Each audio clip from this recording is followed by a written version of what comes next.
Hi everyone, welcome to this morning's little performance or talk and patch. Gonna see what's going on over there. So we got Patrick and Lifeform Music and Curve Planner. Happy New Year to you all. I'm just what's the first live of the year, so I thought I'd just use my old baby modular, and Baby Yoda's here, of course, checking everything out. So I hope you had a good break and you managed to get some good music in over the holiday period. I think, like everywhere else in the world, we've got problems with the old virus kicking in again. But yeah. Nice misty morning here in Australia. I got my gallery again this afternoon at in about 2.5 hours, but I won't be that long. I thought today I'd probably go over some recent additions and use them in a patch. Recent additions to my modular.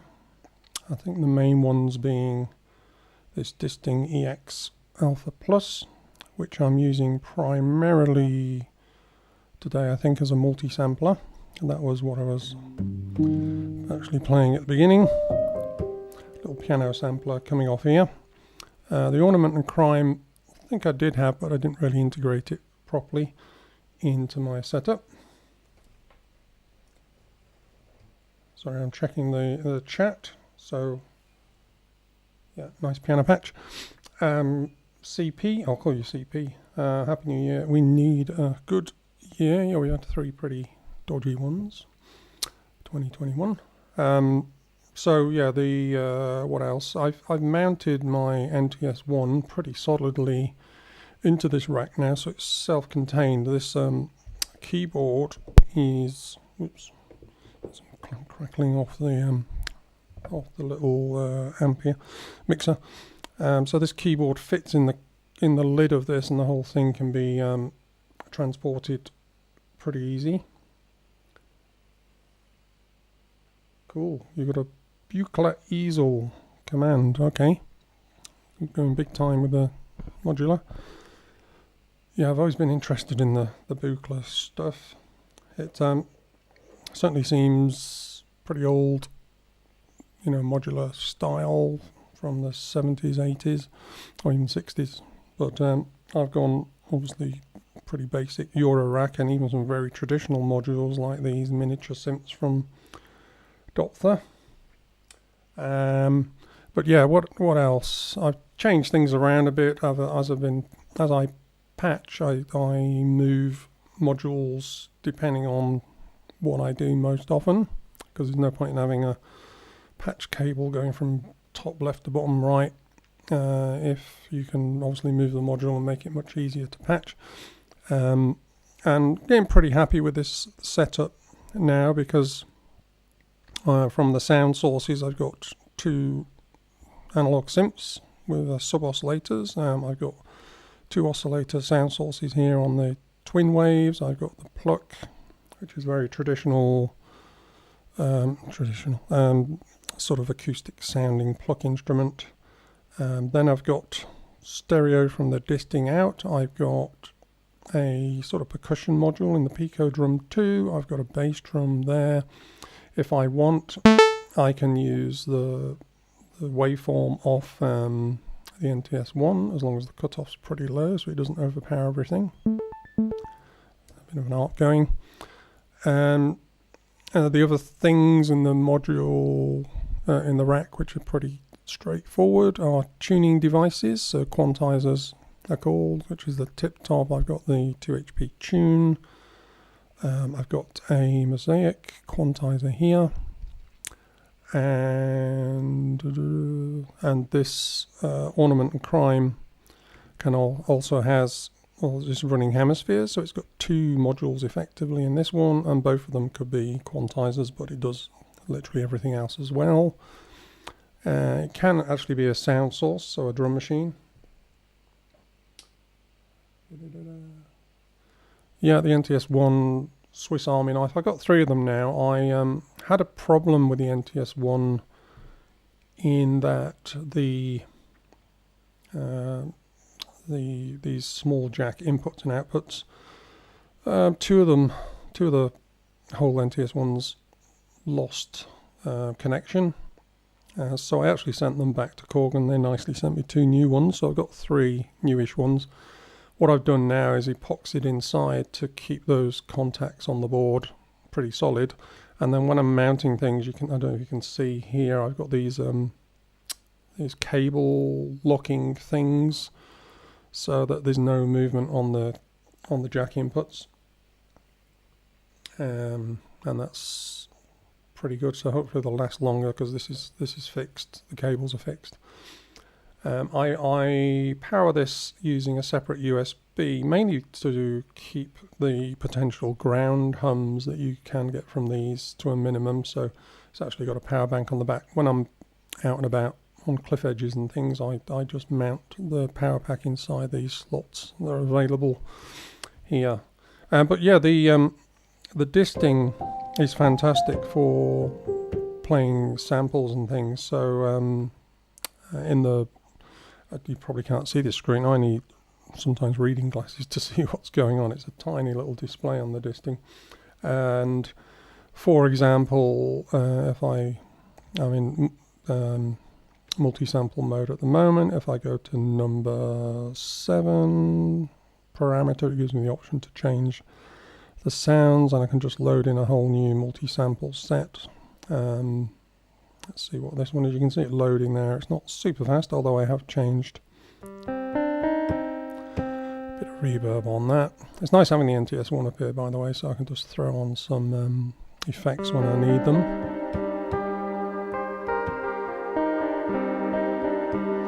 And the SD card that came with it was a bit slow, so I've actually replaced it with a SanDisk Extreme Pro and copied all the multi-samples and so on over. The other big thing, I've used my Q-Nexus previously just using CV and gate as a CV and gate into here, but the Q-Nexus also comes with a MIDI expander. Well, sorry, I had to buy this separate, it's not cheap.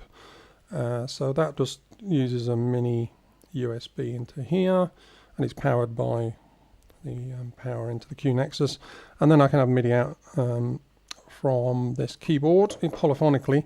So what I actually bought for the Disting is a sidecar. So this is connected around the back to this MIDI XO device, which is actually a converter. So it'll convert from, you know, the 8th-inch jack MIDI into a 5-pin DIN MIDI, and it connects to the Disting. So I can actually play polyphonically. Let's find another sample.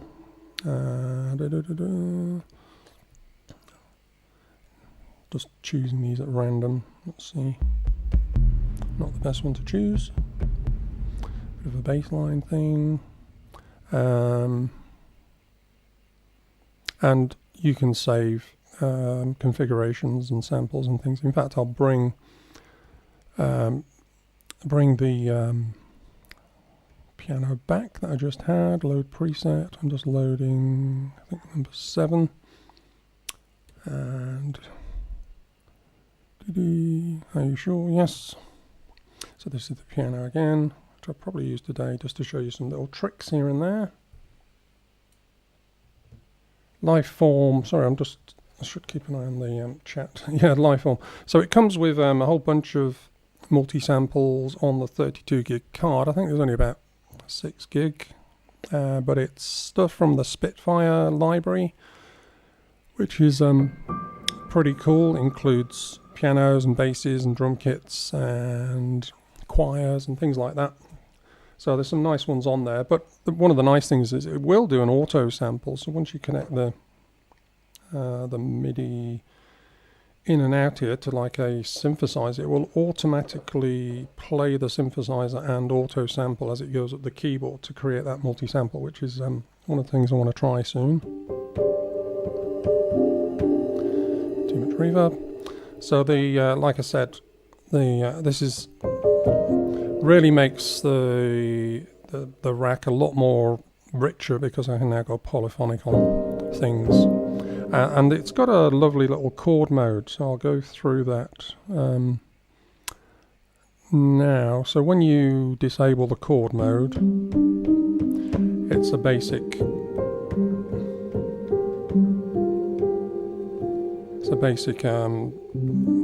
standard MIDI input.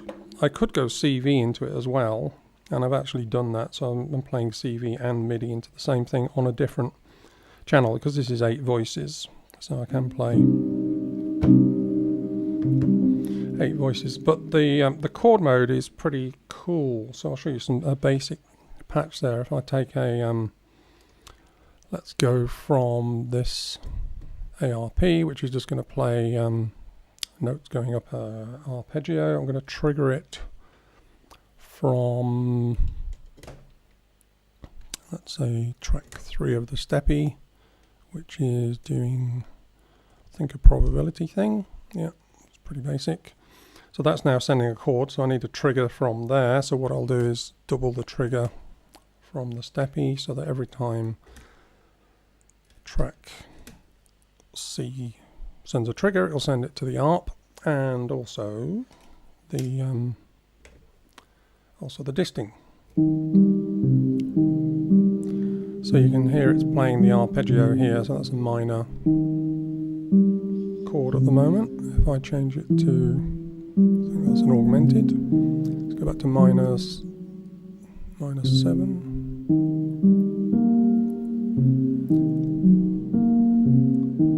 So basic minor. But the cool thing about the Disting is it will go into chord mode. So if I enable chords, every time it plays a note, well, in fact I can simulate what it's doing. Let's just turn that off. So basically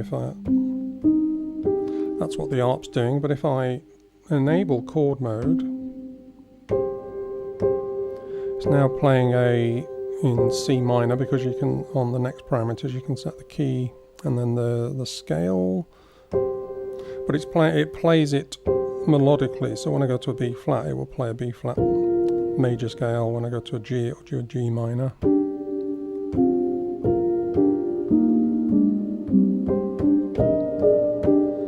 So that's kind of cool, and if I do that automatically, you get the trigger from the ARP.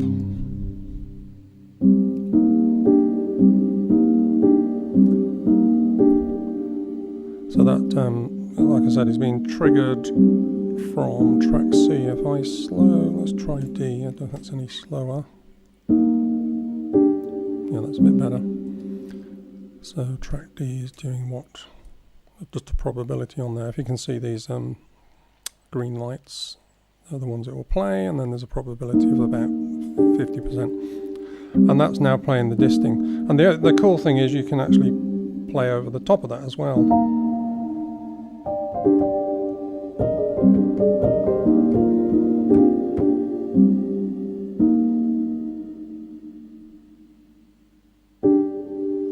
I agree, Curve Planner, yeah. So just sharing stuff, things that you found out, all part of the fun of synthesizer jamming and the community. So what else can we do? Because the Disting's got multiple inputs and triggers, we can, for example, I'm going to take another note. I think the note is going to be a quantized version of the Hikari. So I've gone from the Quantizer, and I need to get the note from the Hikari sequencer into the TipTop Quantizer. So I'm playing a line over the top of these chords, basically, or an arpeggiator, because this has also got an arpeggiator built in. Now I just need to trigger that, and I think I'll trigger it from the Hikari itself. I think that should work. So now this is coming from this one note over the top of the chords.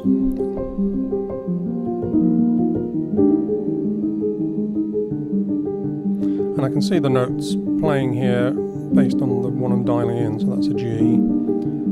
So if I go all the way back down to a C.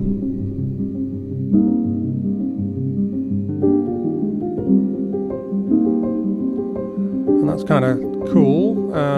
Just knock the reverb off so you can hear it a bit better.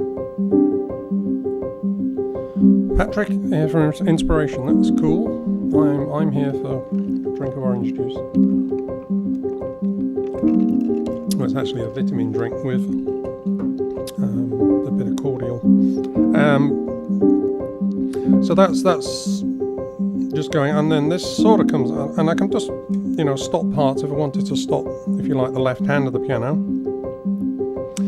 I can just pull out the trigger for the on the disting here, so it's not playing the step C, and then put it back in again. So that's pretty good for performance mode. You can hear it playing again now. It's a bit fast. I mean, one of the things of the NTS1 is I also use it as a master clock. And excuse me, so I've got it set to 115 beats per minute at the moment.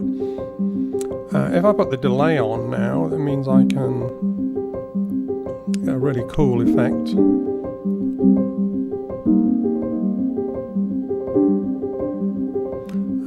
Slightly out of sync. Let's see what's going on. Oh, sorry, the one thing I forgot to do is lock the Hikari into the tempo of everything else. So over here I've got the 4 master clocks now of the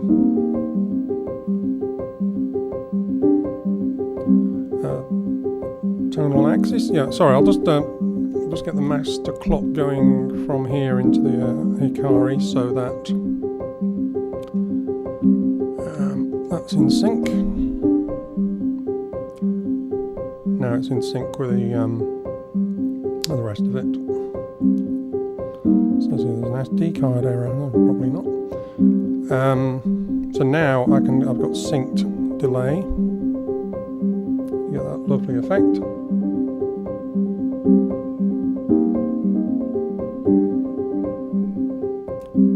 So tonal axis, yeah, the output, I actually created a special lead which takes the 8 outputs into, and it goes around underneath, into the NTS1 here, so that's the input. And I, at the moment, have to operate these pretty low. Some of the modules are pretty hot. The disting is reasonable. You can see I've got nearly 3/4 on the stereo here for the disting. Whereas some of the other modules, like the miniature synths, the A111-6s, are pretty hot, and I can only really go up to sort of 2 and 3s. I'm going to investigate putting I've actually got an attenuator little box on the Korg, but I'm super careful in not overloading the input into this because it's pretty sensitive to that. So yeah, good question though. And there's not usually any noise. I'm getting a little bit of noise because I'm streaming into the laptop. Anyway, let's bring that sequence back in.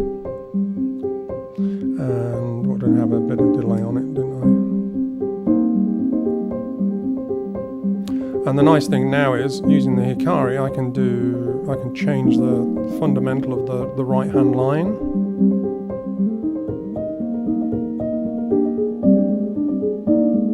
So I'm adjusting this, which is changing the basic note here. I could put this into keyboard mode and just play them manually, but the advantage of using the Hikari is I can do clever things like 2 notes, and you can see it's switching between A flat and C here.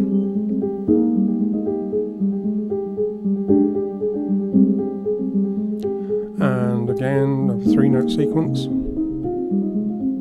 So you get really quite complex top lines to those chords. I could change if you remember, the left hand chord is coming from this ARP. I could change that if I wanted to a different key altogether. So I've actually added the 7th in there, so occasionally it'll be playing a B flat now. So we've now got sort of a generative piano, and at any time I can just go back to 1 note. I can take out the left hand. I can take out the right hand, just have the left hand in. So it's all pretty cool. And there's another one as well, so I can actually have three separate things going to the Disting, playing this piano. Bit of reverb.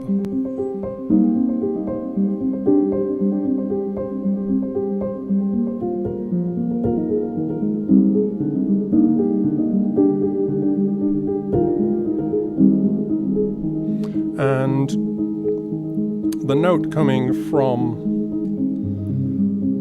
this tuner, I could actually put into a Mult. I'll put it down here. So I'm going to take the note out of the Hikari and double that, so I can actually then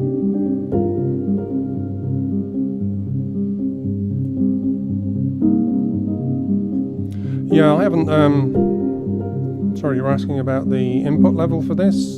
So you can knock the level down as well, and I used to do that. You just press the ARP key as you power it on, and then you can adjust the input trim. I might have a look at that as well rather than an attenuator, but part of the problem is you can see on the Disting here, levels are quite high, so it's also a question of balancing the modules internally as well. You can increase the gain on this, so there's a bunch of things I've got to do there. Let's just put that back in.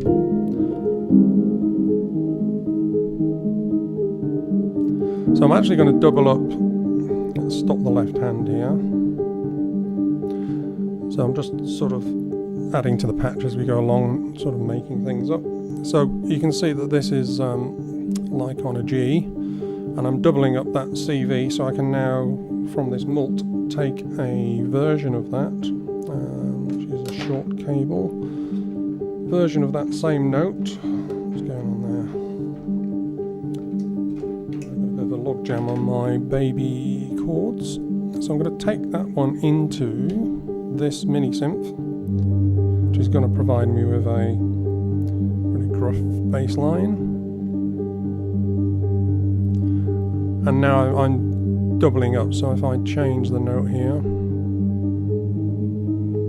it's now doubled on the MiniSynth, which is applying a sustained note at the moment.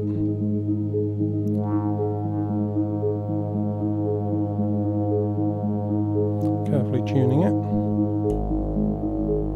Nice bass sound.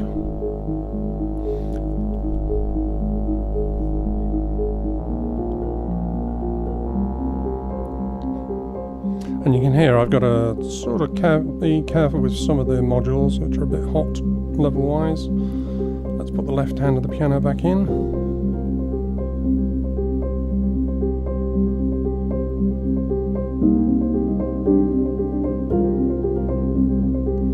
And because the Hikari is going, I can have the bass note oscillate between two sounds as well as the right hand of the piano.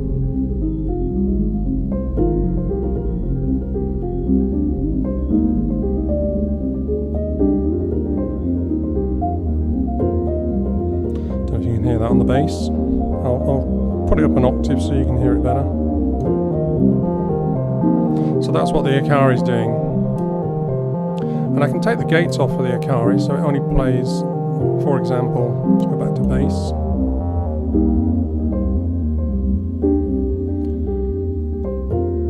I'm going to trigger this in a minute so it's not sustained, makes more sense.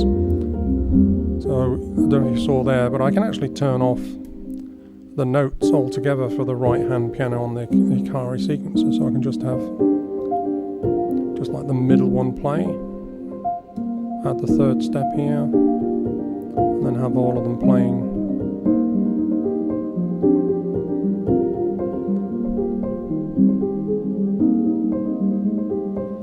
So that's very cool. For this though, I'm going to trigger the bass, so it's not just sustained all the time, which can get a bit tiresome after a while. So I'm actually going to double up one of these triggers. I think I'll take Steppy B, put it through a Mult. So one of them is going to trigger the bass. So Steppy B track is, I think, quite a slow thing, so that's going to be slow changes. Let's gate that. So let's have a listen to the bass now without the sustain on.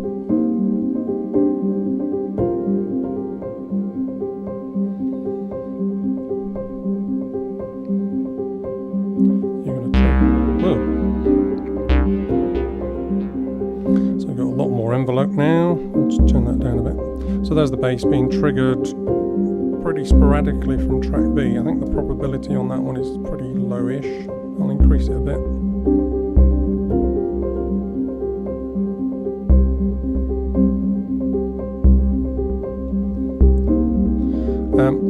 So that's the bass. I can increase the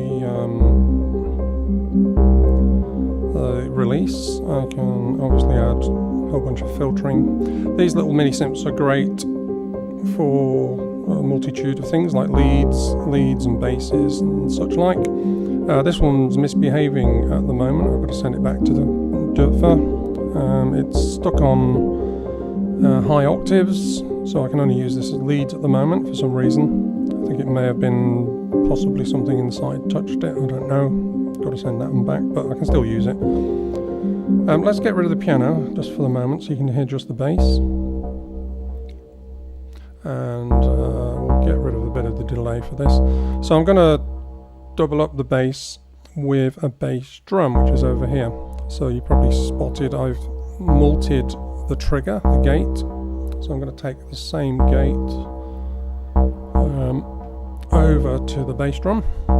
So every time you get a bass note now, it will play a bass drum or a kick, which is here being triggered. We've got a bit too much reverb on as well.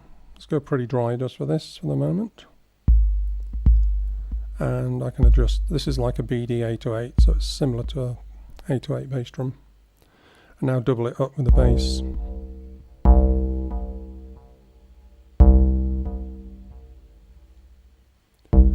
Bit more release on the bass. And that should work.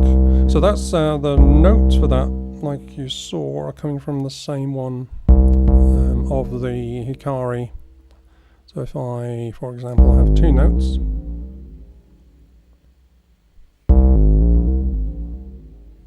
you get that type of effect, which should work nicely now with the top end of the piano, which is playing the same notes.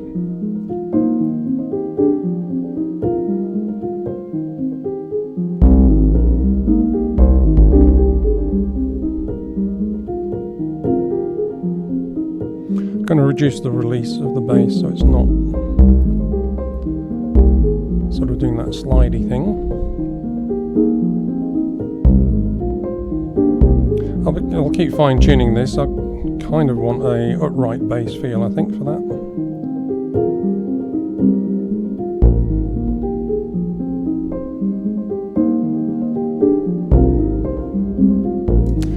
On the Hikari I could do multiple steps, so it's actually playing in a C minor scale, because the TipTop's set to C minor, so the Hikari is in C minor here, and you can see it playing all these different notes, which is being sent to both the bass and the right hand piano.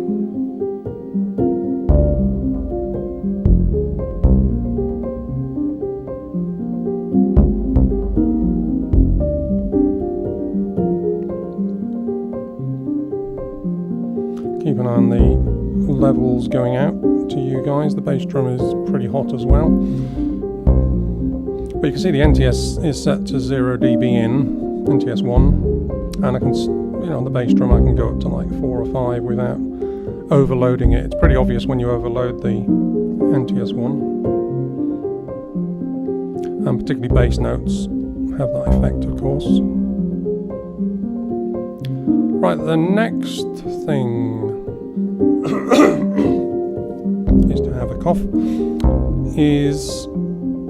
Well, there's no next thing really, I'm just sort of guessing. I might put a bit of a percussion thing on the Pico, and that can be, I think for that one, I'm going to trigger from the Euclidean drums on the Ornament Crime. I often do this, so I'm taking the second Euclidean there into the Pico drum, and there's the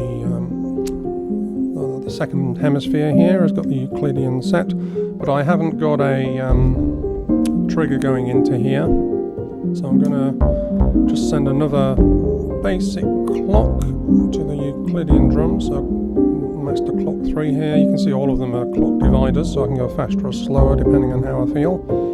That's now sending the Euclidean around, and now the Pico drum is activated. So I'll just let's pull out the piano. So now we can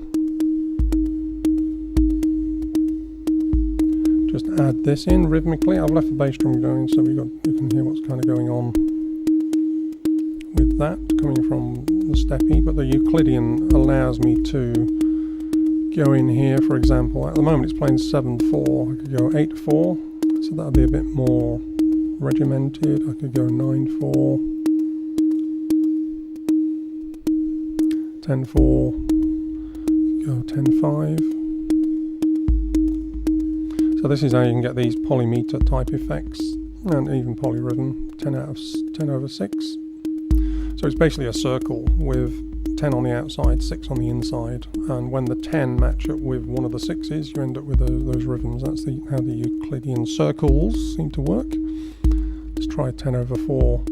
And of course with the Pico drum I can change the parameters to do various things. Let's see how that works with the top piano.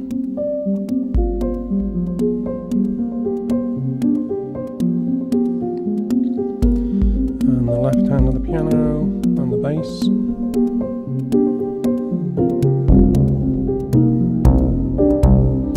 Not super happy with that bass so far, so I'm going to go a bit simpler with it.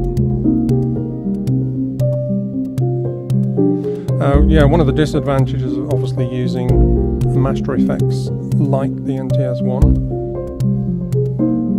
is you've got the bass drum and the bass going through it. So if you've got some nice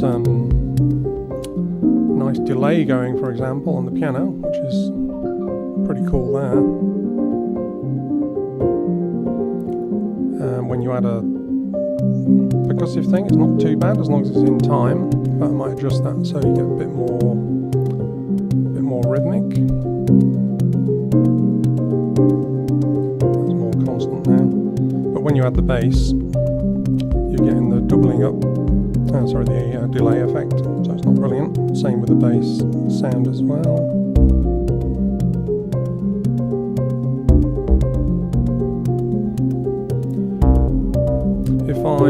I'll just check the Steppy for the bass. So the trigger for the this guy is coming from B.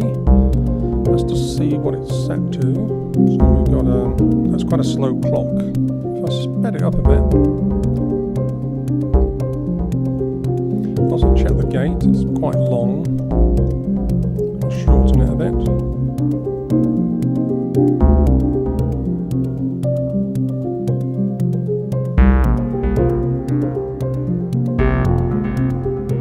I might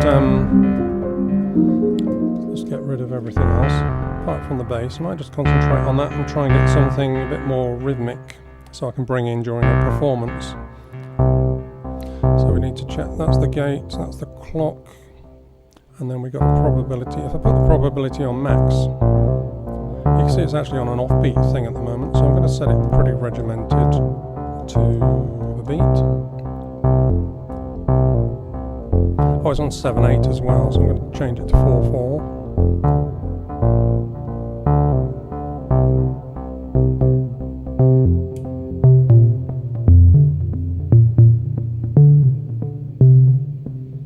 And that will match the bass drum now, so all the changes I did here, because it's on the same trigger.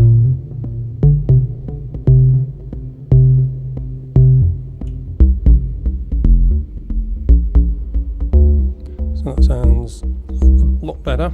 Let's see how it does with the piano. It's always good bringing in the instruments so you don't kind of ruin and shorten the delay on everything as well, the bass end.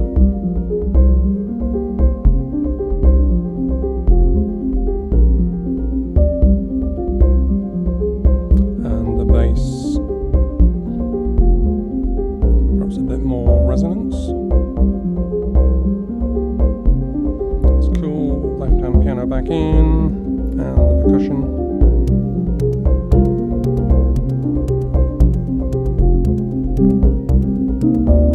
A bit more click on the bass drum.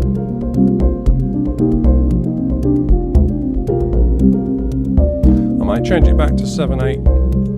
At the moment it's 8/8, so if I just long press this step here, now it will mix up the bass end a bit more rhythmically.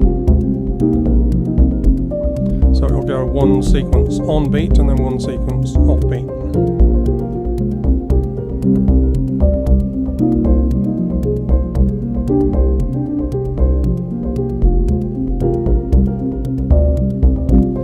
Yeah, probability. I think that's the nice thing with modular. Not too many of our standalone synths have those probability functions. I know the Electrons do because I use them a lot. But on modular, it's just taken as read to have that functionality. So you can see here I can change the steps of the sequence and go back to something pretty basic on the rhythmic on the notes. If I want to go down.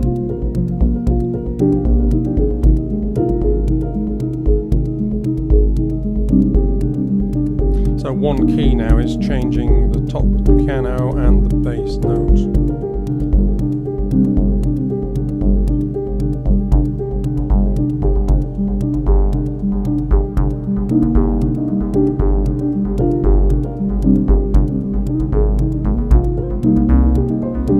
Changing those musically is another thing in terms of how you do it manually. It's about turning between notes. But like I said before, I can put this TipTop into keyboard mode and then just play these manually. Let's change the octave. So let's go into C minor.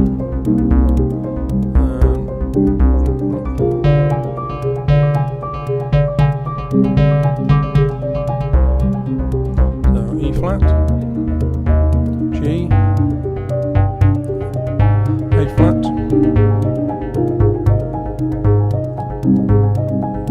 to F,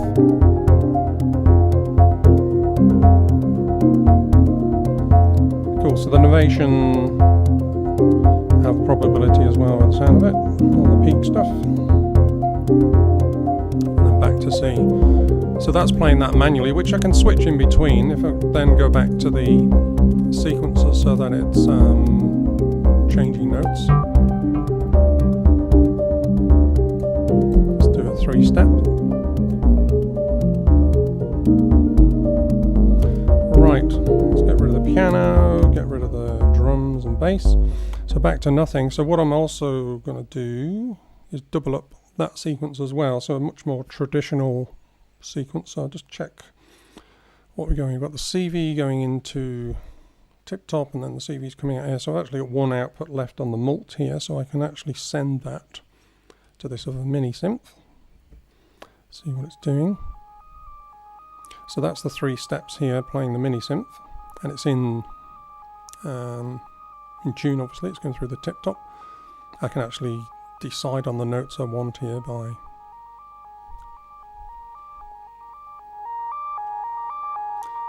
and this is just in sustain mode at the moment.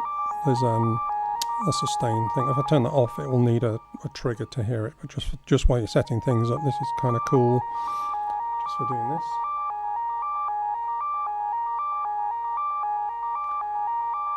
You're kidding, Curve. Yeah, I sort of, if you've watched from the beginning, the patch has been described in great detail. Sorry, what was I doing? Yeah, so I'm doubling up this as well on the, doubling up this sequence. So when I change to single note or to 2 notes,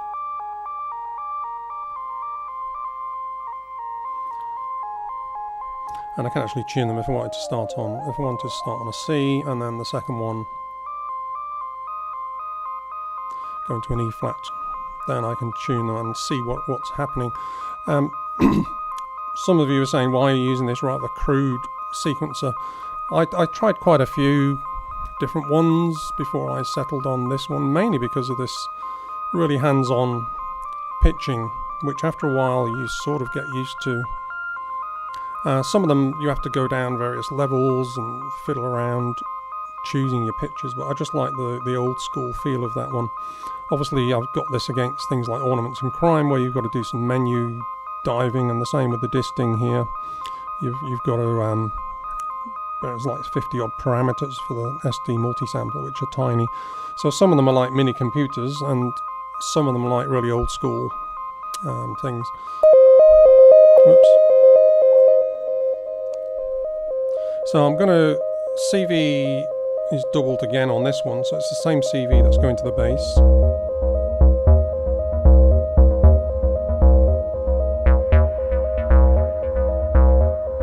And I can change the bass's response by changing the release of that. The bass drum.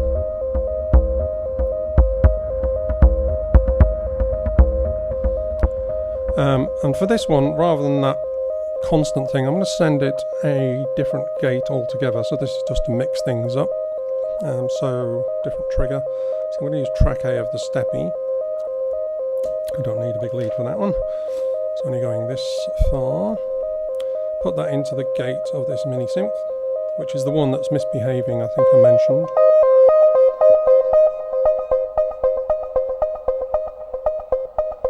So the Steppy A, just select it, I'll just check the probability. Let's set it to 50%. So it's only occasionally it's going to play this sequence. Just check the gate of it as well. Whoops. That's quite a low gate. Let's increase that. And the clock is normal speed. I don't think I need to slow it down. I'll change the probability up a bit just so we've got a constant thing. So this can now be shaped a bit. I don't mind having this stuck on high at the moment until it's fixed, because you know, one's on bass here, one of these MiniSynths, and this one's obviously on stuck on the high, so I can use that as a high sequence. Let's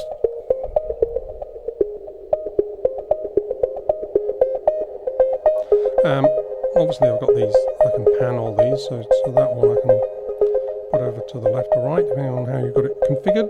Bass in the middle, the piano, let's bring the piano back in.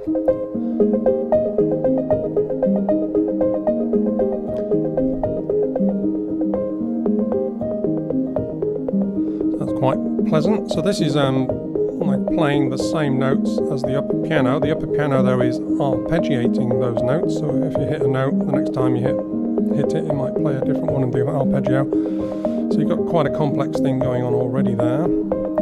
As for finding a sound that mixes with the piano but stands out from it, that's another question.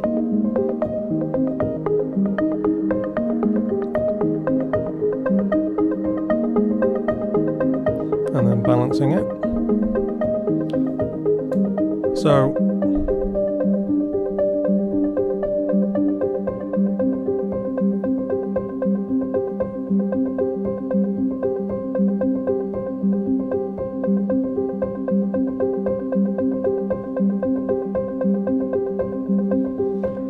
Curve planner, favourite toy? Well, it's usually the latest one, so you can see I'm having a lot of fun with this Disting at the moment, which does a lot more than just play samples, but it's sort of brought that acoustic thing back into the modular setup.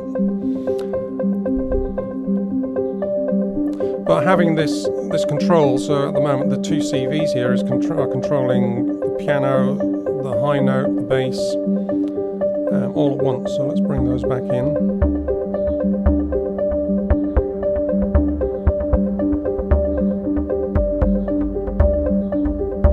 And the left-hand piano,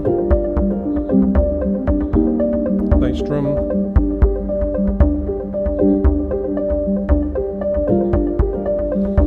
One oscillator sequence. Well, the MiniSynth has got two oscillators, a single and a sub, so I can actually mix them. If I put that onto Sawtooth and bring so that's an octave apart, so it's kind of a two oscillator, but yeah, these are single oscillators with a sub, and you can't detune the sub, which is a shame.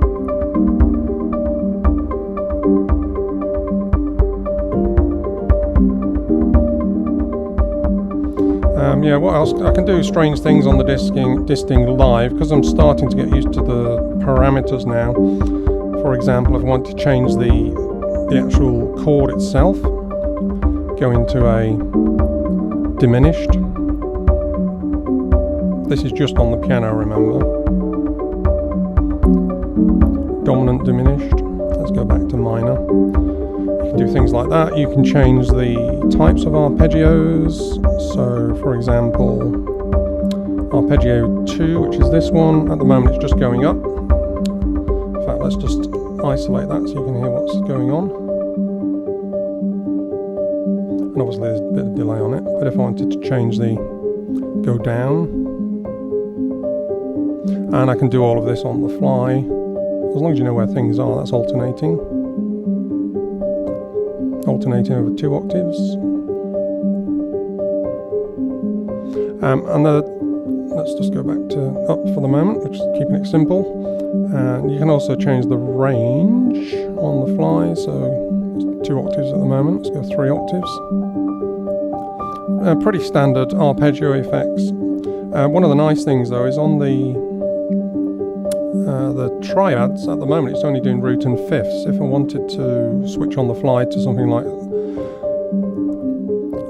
over 2 octaves and then just the triad, so that you get much richer chords. So now it's playing every time it gets a note from the sequencer here. Well, let's just choose one note so you can hear it happening. Now it's just playing a C minor from that C. So if I go up 1 step,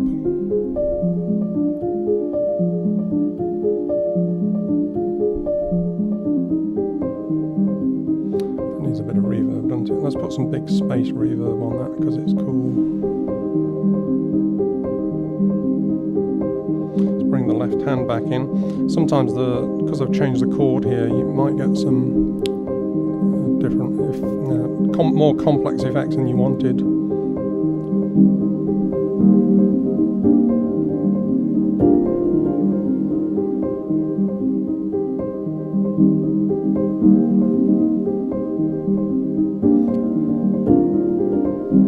How that works with the bass.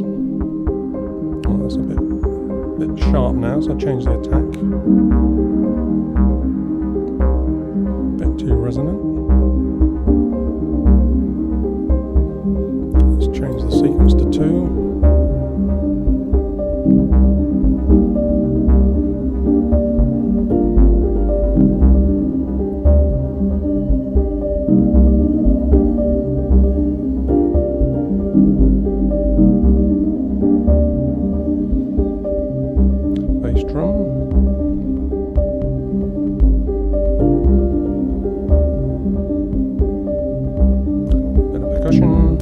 So these are all things I've set up previously in the patch for those who come in late. What else did I add? Oh yeah, the thing echoing the sequence, which is a bit out of tune.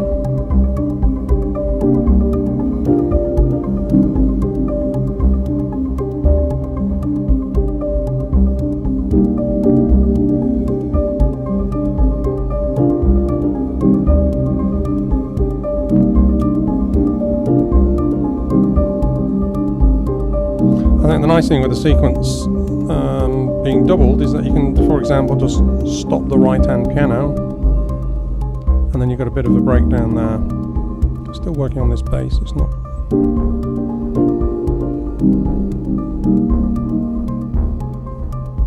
It's actually a bit low, so let's increase the octave.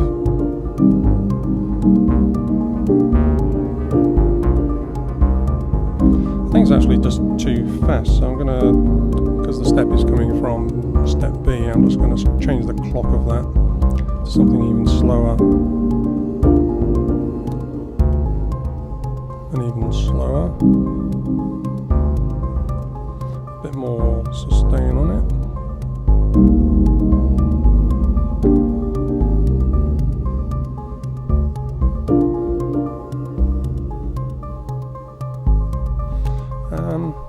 I think one of I think one of the problems with the bass. Oh, what's the Hakon Continuum, Patrick? Interested in that? Have to explain that to us all. I think one of the problems with the bass is that rhythmic thing. The piano's doing this lovely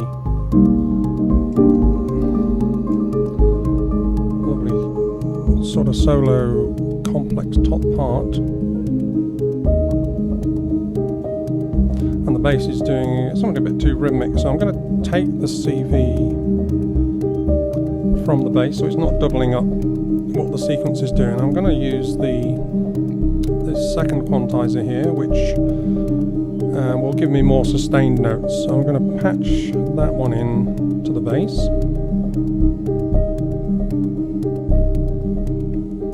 So you can just hear the bass and the piano. So that's just giving you a low C. So now I'm going to feed that with something totally random from a random CV over here. And that needs a trigger.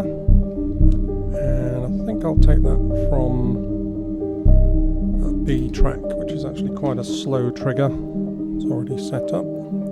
I've kind of set this Steppy up using a basic template so that track A is a sort of fasty probability thing, track B is a very slow probability thing, and track C's and D's are sort of rhythmic for things like drums and so on. But track B I'm going to use to trigger the random over here, which is then going to send a random CV to the Mosaic, which is then output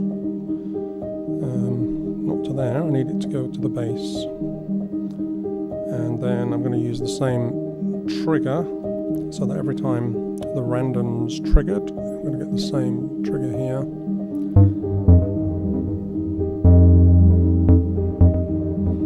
That allows me to then control the root of the bass. So if I wanted an A flat, for example,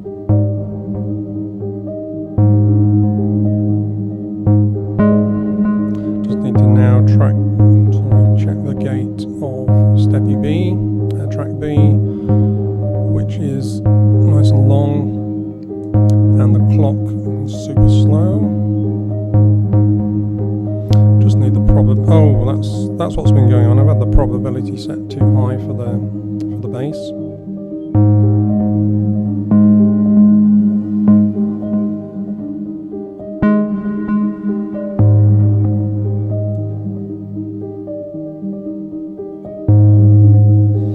Now we've got random going into here. I've set it just for C and A flat at the moment. I'll put an F in as well.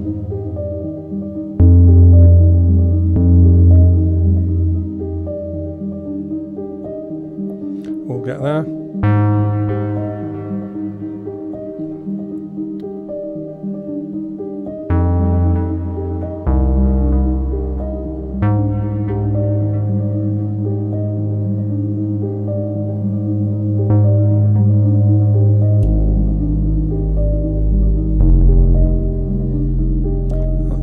Bassy.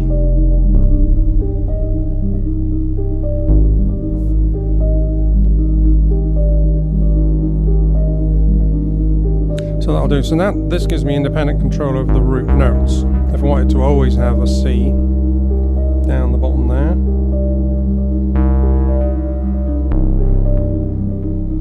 It's a bit too low. Right, let's put the left-hand piano back in, let's bring the other elements back in, see how we're doing.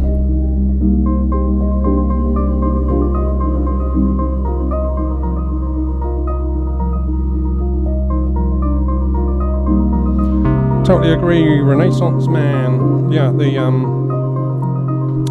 having, you know, I'm limited on here to 6 mono tracks and then the stereo coming from the Disting. So it kind of focuses you rather than obviously on a DAW.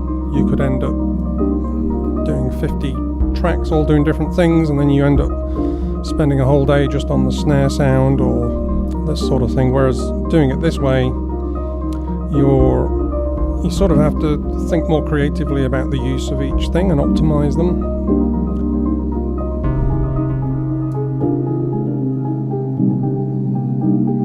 So now, melodically, I'll just check I've got everything up. Yeah, I'm not using the TwinWaves or the plug at all at the moment. A bit of percussion.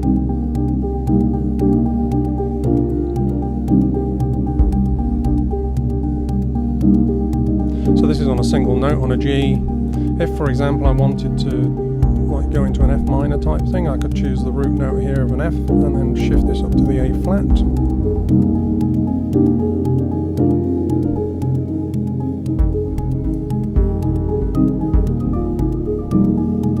Might drop the pitch of this second sequencer.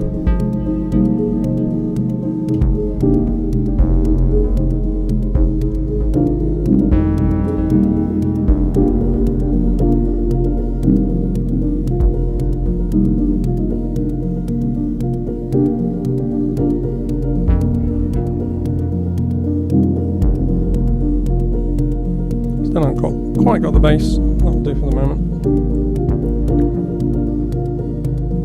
Get rid of the piano.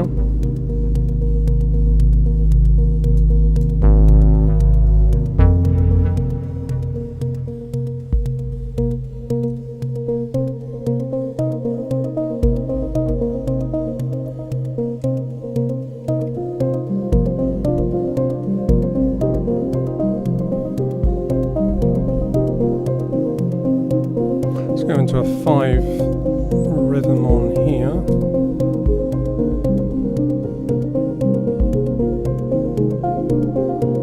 And the nice thing about obviously the piano is keeping within the rules of its own built-in C minor, and obviously the TipTop's tuned to C minor, so any change I make up here is going to cascade through and not go enharmonically off the wall or anything.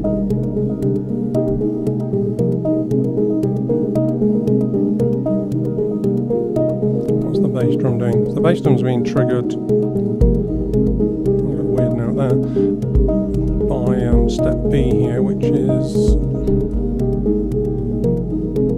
occasionally hitting these notes, these triggers.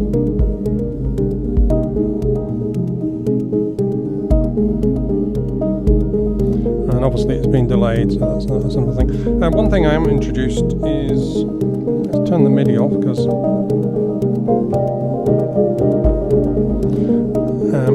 as I said right at the beginning, I can play this via MIDI into the Disting using this. So this is the Q-Nexus MIDI converter.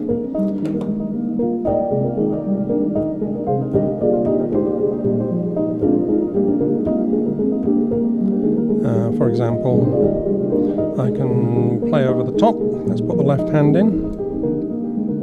Get rid of the right hand and then play something over the top of the chords.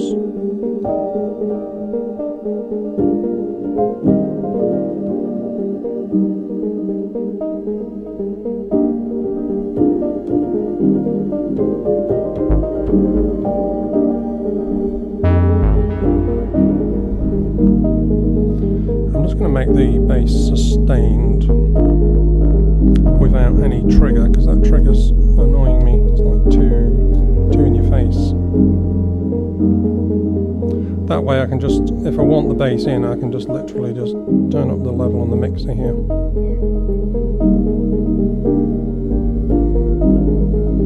Yeah, Yoda, this is a bigger Yoda. My partner Laurel bought him over Christmas. She just liked his face. Look at that cute face. But he's about twice as big as the others. So.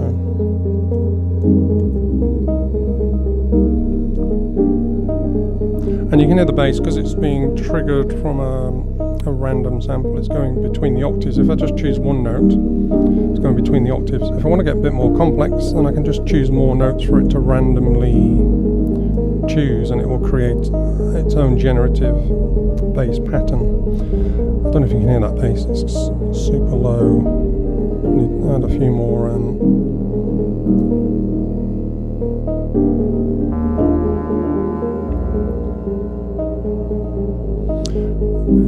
bit more resonance. one thing I haven't done at all at the moment is any modulation, so I'm going to modulate the bass because it's pretty boring just playing that. So LFO, throw it into the FM, see how that works. That's FM1. So that will sort of phase it in and out. What else haven't I modulated? I didn't modulate this sequence. Get rid of the piano a sec. So this sequence is a little bit boring as well. So let's stick I've got an LFO right next to it, so I'll use that one. It's 2HP LFO. This will have the effect of bringing it in and out instead of it playing all the time, which is super annoying.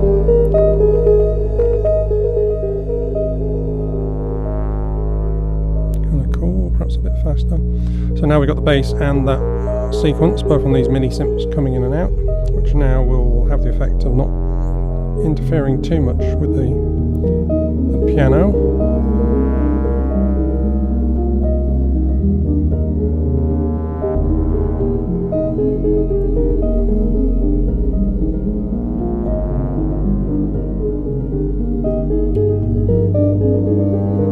Slightly adjusting the amount of randomness going to this synth so that it keeps it more at one level or one octave level, and I can also adjust the red and blue noise here to sort of choose how much randomness I want.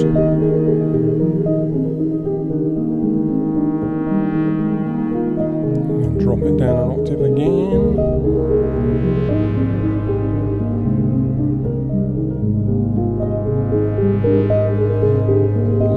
Piano gone there. Plug it back in.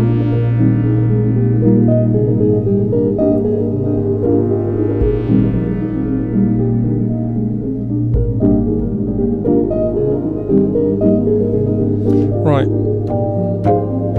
So that's connected with MIDI. If I just want to switch the MIDI off in performance mode, I can just click that, and that no longer still playing into the box, but it's stopped it going from into the disting.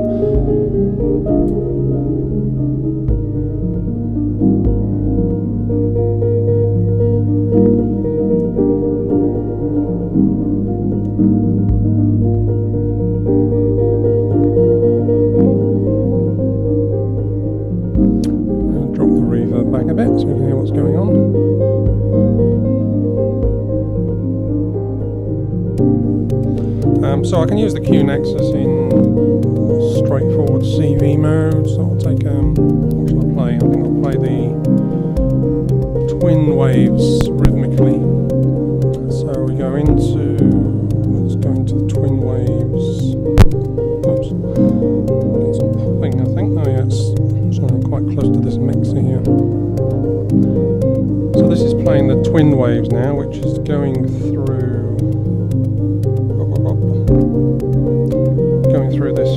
this wasp filter. It will be in a second. And that is, there's a lot of wasp is on that one. And now I just need a trigger for that. So I might use the same.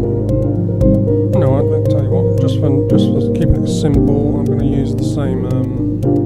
The gate from the Q Nexus, just so it's more, you can see what's going on better.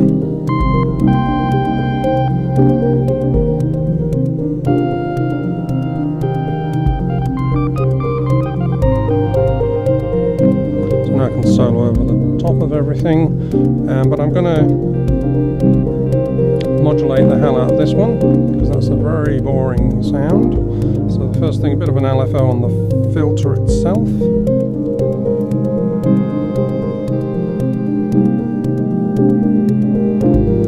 A bit faster.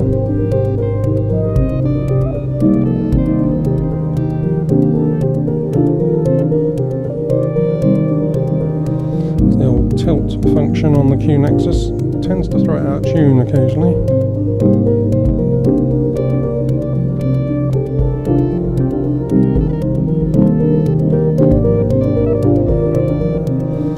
Tune, come on.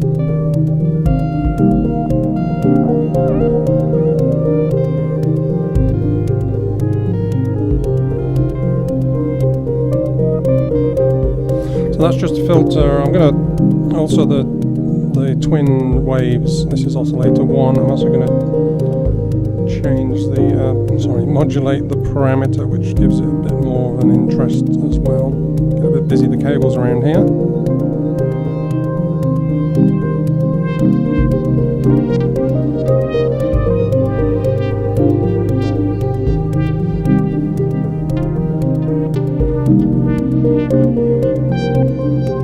Keeping an eye on the percussion's getting a bit boring, so in the Euclidean waves I can quickly go in and change it to something less regimented. Well, let's go to an 11-4 instead.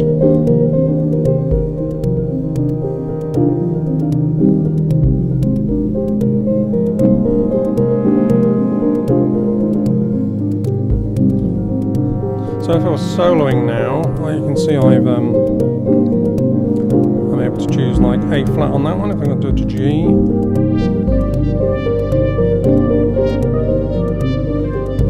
Let's go to an E flat.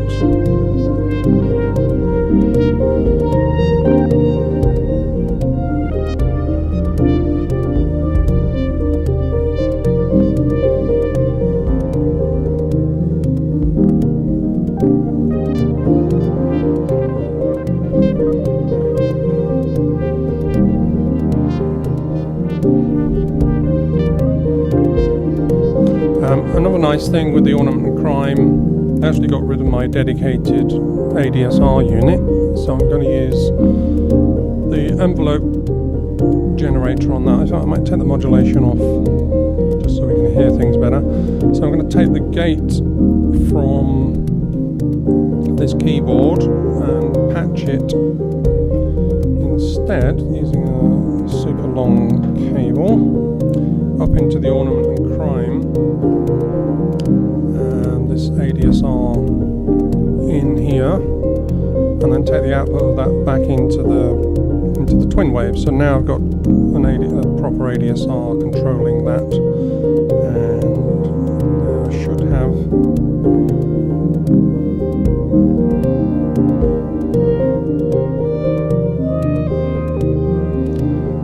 and now I can control things like pressing this little button here. I can go through the ADSR controlling the attack, slower attack.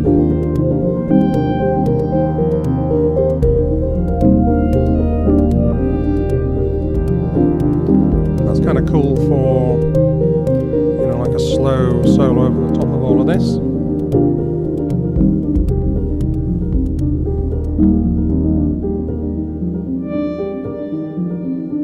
Bit more slow attack. Let's just have the right hand piano.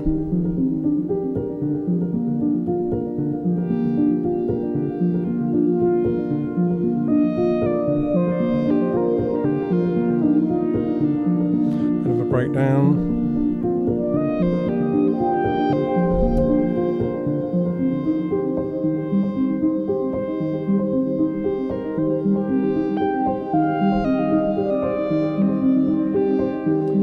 I think I might change that chord back to the, not from, away from the triad and back to the fifths, root and fifth.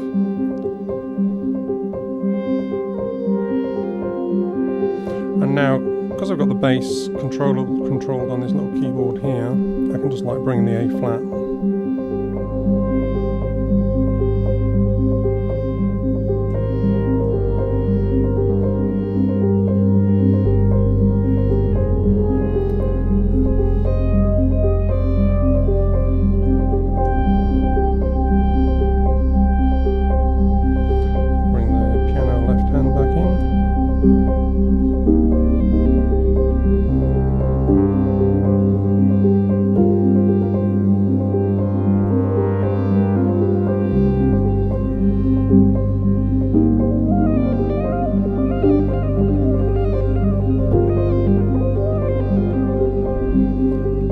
Change the attack on the solo, a more sharper attack, so I can play faster lines.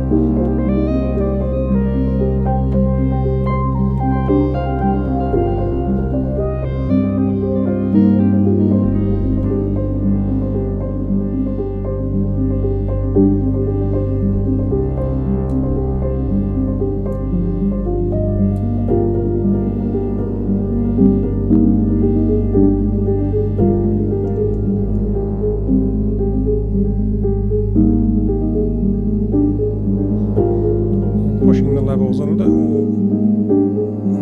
into the red there.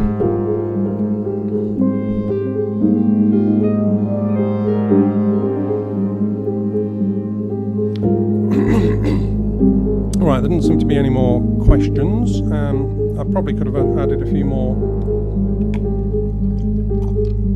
Slurping away. I could have added a few more patches and things and sounds. It's interesting that you call this a patch. I often used to think a patch was just like, you know, one sound rather than a multiple range of different sounds working together, or more like a workstation.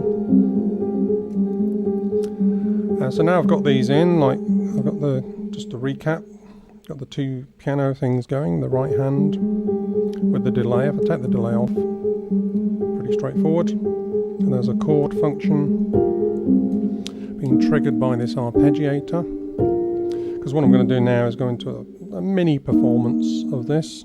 I realise it's a very long stream for some of you, but I'll put a little chapter header when I go into the performance.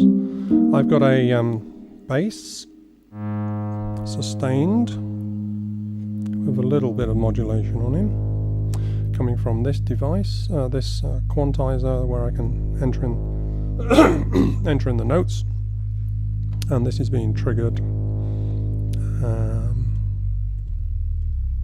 It's not being triggered by anything actually, so it's just purely using this as a bass keyboard, if you like, in a sustained mode.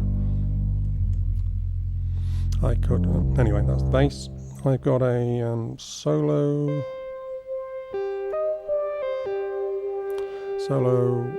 ADSRs going through the Ornament Crime.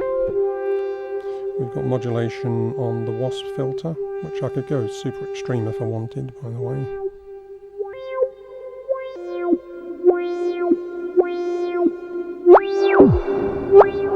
I don't want to go too extreme at the moment. And then we got that's the piano, and then we got a bass drum being triggered by Steppy B. Very slow. I think I might increase that actually. On track B, probability a lot more, and perhaps the clock will make it a bit faster.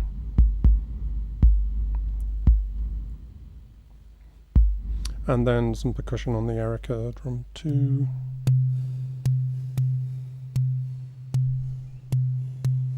Might go for a straightforward snare sound on that one actually.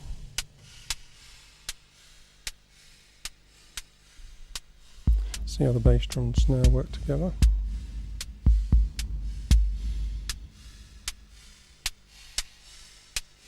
That's the space reverb causing that effect. Obviously on the NTS1 I can use bigger reverbs like the riser, which is a big shimmer one, which would probably work really nice with the piano to give us spacey effects.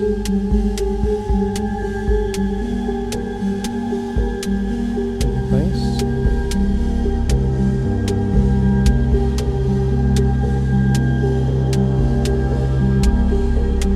But it's obviously adding too much, that riser one, so I'm going to go to the straightforward Hall one. And delay, yeah, just this basic stereo, turn it down. So I'm kind of ready for a performance. So I'm going to turn the mic off, and there's no more questions. The last comment I had was nice, which is probably better than rubbish, just about. And then see how long I go on for before I decide enough is enough. So probably start.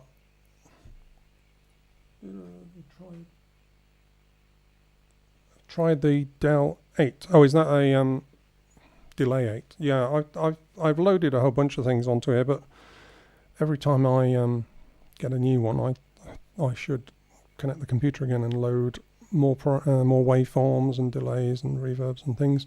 I did have some nice reverbs. Trying to remember the name of them, but were things like breathing type reverbs and stuff like that. But the biggest problem is because everything's going through them, you can't just sort of isolate it to one thing. It'd be nice to have something on just the piano. I'm probably eventually going to have to get a proper mixer with send and returns and that sort of thing, at least 3 send and returns, so I can have different things on different instruments. But that gets a bit more complicated. The primary reason for this little setup is it's all in a case, I think some of you have seen, and you know, I can just strap it and take it off into the Moor somewhere. If I started to get into multiple send and returns for different effects, then it would mean I'd have to carry a completely separate case and then separate mixer and all this sort of thing. But I quite like it as it is at the moment. But yeah, I really need to perhaps load some of those old things. In fact, I think I've got, let's have a look, I might start with that. I've got the drone thing from, I forgot his name, YouTuber. Someone may remember it. It's a little drone waveform, and that's good. Once you put the EG into open, I can then choose a note and do some modifications. So this is a nice little, using the NTS1 as another sound source, do some changes to that.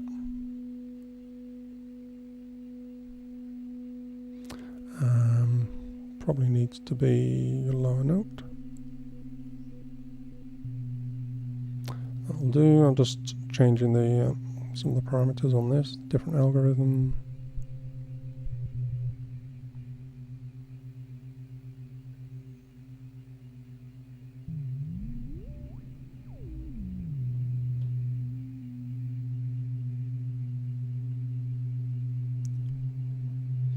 Slow. See, I'm just doing this randomly. Let's we can use that as the start of the piece actually. So thanks for reminding me, Patrick. Tim Shoebridge, exactly. Sorry about that. Tim, the great community member. Ooh, that sounds a bit horrible. I think this frequency is a bit dodgy.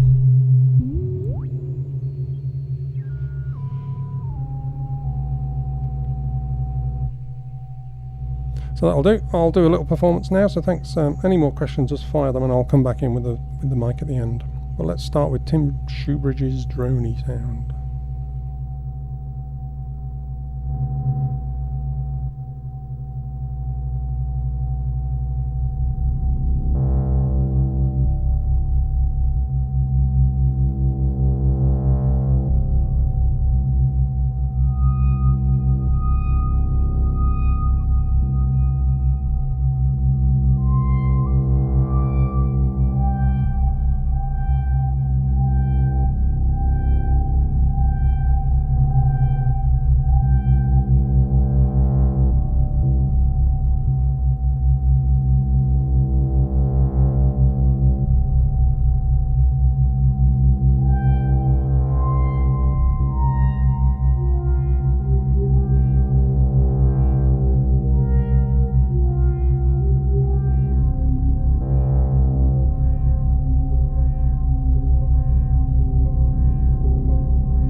you.